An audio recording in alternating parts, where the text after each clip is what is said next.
We just recorded another video about 4 financial things to do in your 20s. This is coming on the heels of that. We're going to talk about 5 things you should do in your 30s today. We're not going to go into a detailed explanation of what we covered in the 20s, but suffice to say that this is a recap of things I did well in my 30s or things I would do differently if I could go back and change them from a financial point of view. The first thing is to drop the debt. The 30s are an important decade for saving and investing. The money you're able to save at this age still has plenty of time to grow with the incredible tailwind that's provided through compounding interest. However, attempting to do this while carrying and servicing debt would be akin to sailing while dragging around an anchor. And an anchor is a very fitting metaphor for debt. It's heavy, it ties you down, it stops you from moving, it prevents progress. Now, it's not unusual for most 30-somethings to still be carrying debt from their 20s, but this is the decade that you should make it a priority to eliminate all consumer and student debt. In fact, by the time you reach 40, a mortgage is really the only acceptable debt you should still have, barring some unfortunate natural disaster or major medical event. And yes, that includes student loans and car debt too. There's a proverb from the Bible that says the borrower is slave to the lender. No, slave. There's another fitting analogy for debt. It may be a bit extreme, but the relationship between a borrower and a lender isn't all that different.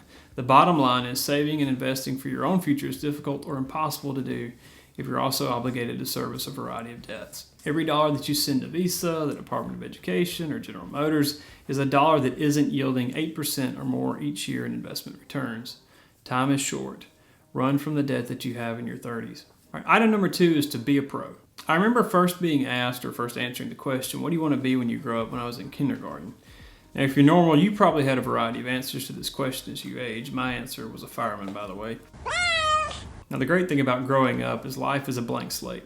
While it may not be completely true that you can be anything you want to be, there's certainly no shortage of options in this economy. But now that you're in your 30s, it's time to choose a profession and be a professional in that role. Now, the reason is our 30s is typically when we move from a basic working knowledge of a profession to a level of expertise that's accompanied by significant increases in income. Take a look at this graph from CNBC that illustrates the growth in pay for Americans beginning at age 22. As you can see, the income climb is most significant in your 20s and 30s. The trajectory begins to lose steam a bit in your mid to late 30s and tapers off quite a bit in your 40s.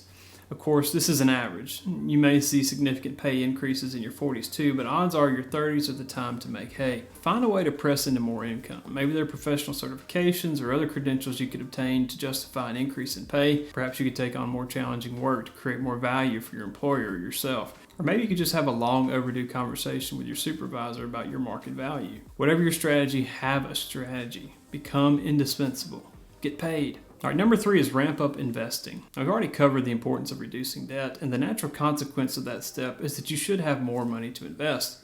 But how much should you save?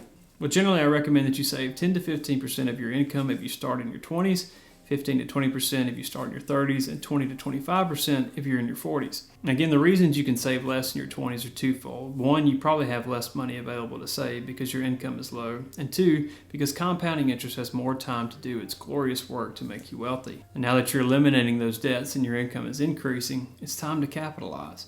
Now, to be completely honest, all the math I've done seems to indicate that you could start saving 10% of your income in your early 20s, and you'll probably have enough to retire by the time you reach age 65. But that's for a 43-year career beginning at age 22 and retiring at age 65.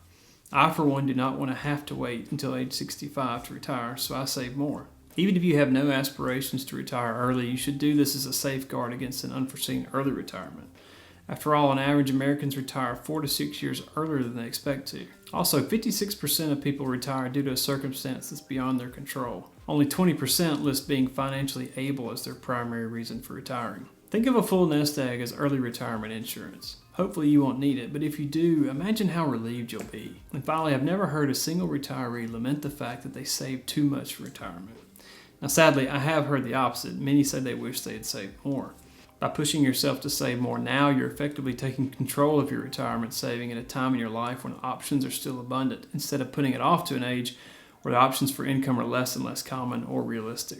Hey there, the information in this video is helpful to you at all. Please consider clicking the like and subscribe buttons below.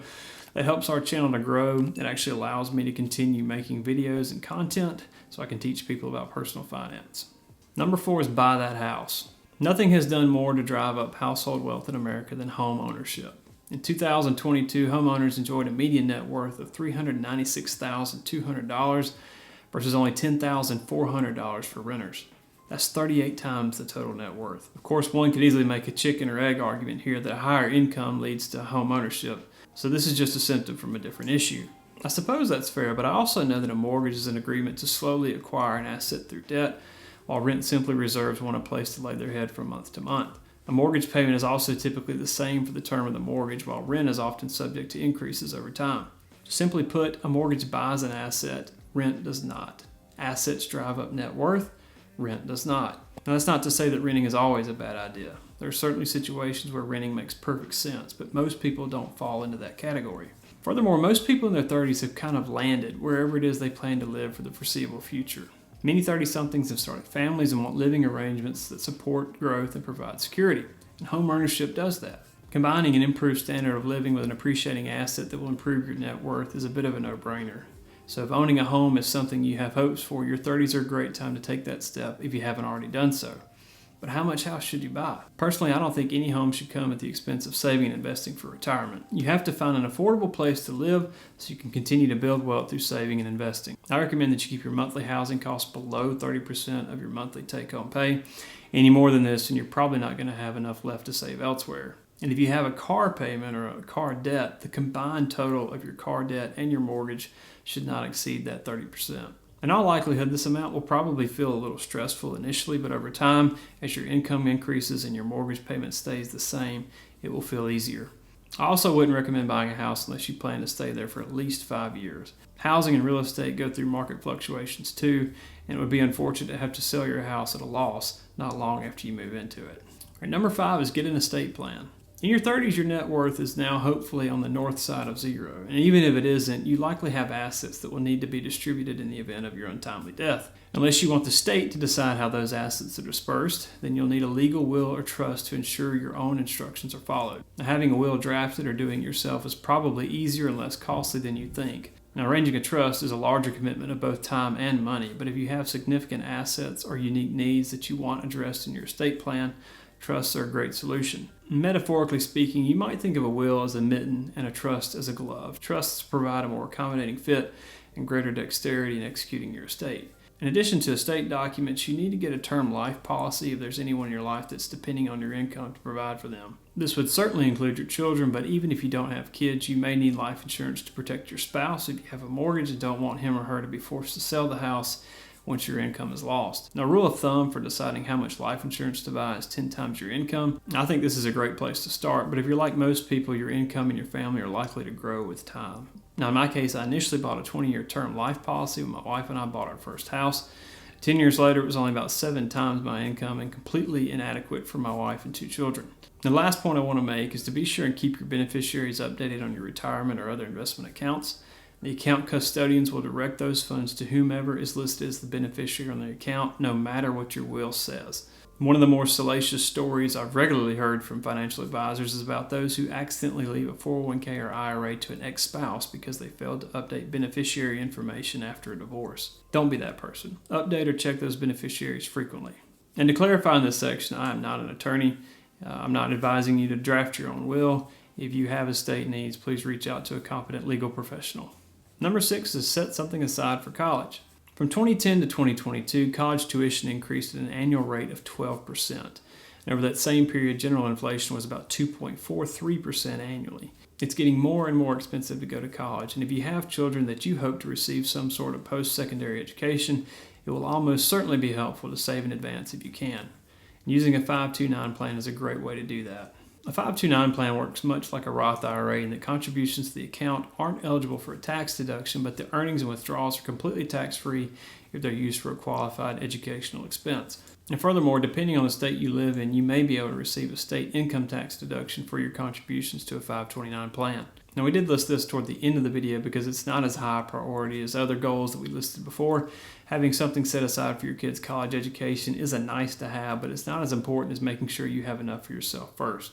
So in summary, the 30s are a challenging decade to say the least, but the challenge has a refreshing way of revealing the things that matter most to you.